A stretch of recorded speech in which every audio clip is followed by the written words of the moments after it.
Hello friends and welcome into Chicago Bears Now. I am Tom Downey with some news around Mitchell Trubisky, the Bears starting quarterback. He underwent surgery not long after the season ended to repair that partially torn labrum in his left shoulder. That is his non-throwing shoulder. Now the surgery itself actually occurred shortly after the season ended. Now we're quite a bit of ways from that, relatively speaking, so I am a little bit surprised this went unreported for so long. It's also not a huge surprise. You saw Trubisky suffer that injury earlier on in the season. He did come back through it. He played through the injury.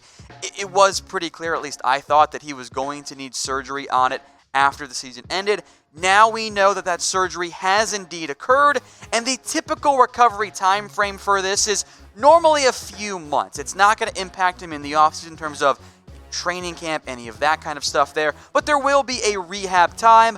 On the good side, or at least on the bright side I should say for this, it is still the left non-throwing shoulder, so in the grand scheme of things, it's not going to be the same impactful type of injury as it would have been on the right throwing shoulder. Of course, that's why, Trubisky was able to come back later on in the year and play for the Chicago Bears. Trubisky, unfortunately, did regress from 2018 to 2019. He was not the same caliber of player, or at least not the consistent player that we saw last year as opposed to 2019. So a question for everyone watching.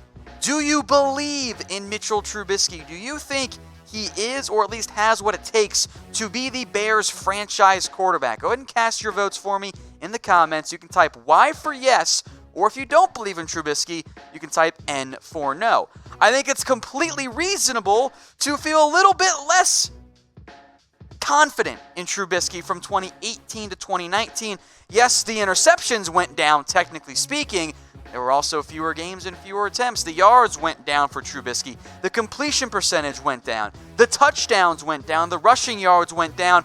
Pretty much across the board, there was regression from Trubisky as he didn't seem to have the same confidence. It was even on certain RPOs or quick play action passes, he just didn't pull the trigger, and I think it was very fair to wonder if confidence was maybe a big factor in Trubisky's regression from 2018 to the 2019 season. Now, we here at Chicago Bears Now are going to keep you updated all off-season long on everything around the Chicago Bears. That's rumors, that's news, that's free agency, that's draft, and, everything else that's not included in that. My boy Harrison Graham has already taken you through a whole bunch of Mitchell Trubisky videos, from potential quarterbacks the Bears could target to free agency stuff around them, even discussion around Jake Fromm and other quarterbacks around Trubisky. And on the more positive side, if that's the route you guys want to go, what the Bears can do to make Trubisky look a little bit more like the 2018 version and take a next step forward in his development. So if you have not already, hit that big red button and subscribe to Chicago Bears Now on YouTube.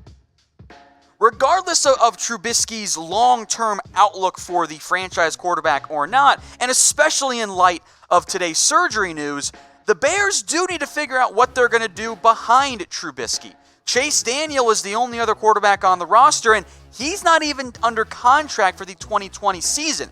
So that leaves Trubisky and nothing else. So at minimum, if you're the Chicago Bears, you need to go out and search for potential backup quarterback help. And maybe the ideal path here is via the Tennessee Titans, where they had a young quarterback who they spent a high first-round pick on, and they brought in a veteran who could maybe replace him if things went south for another season.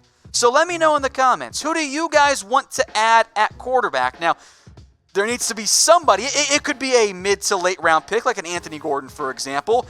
It could be a high-priced player to replace Trubisky. I don't know if that's really the best route to go. Maybe you go with a veteran quarterback. And I'll throw out one name here very briefly.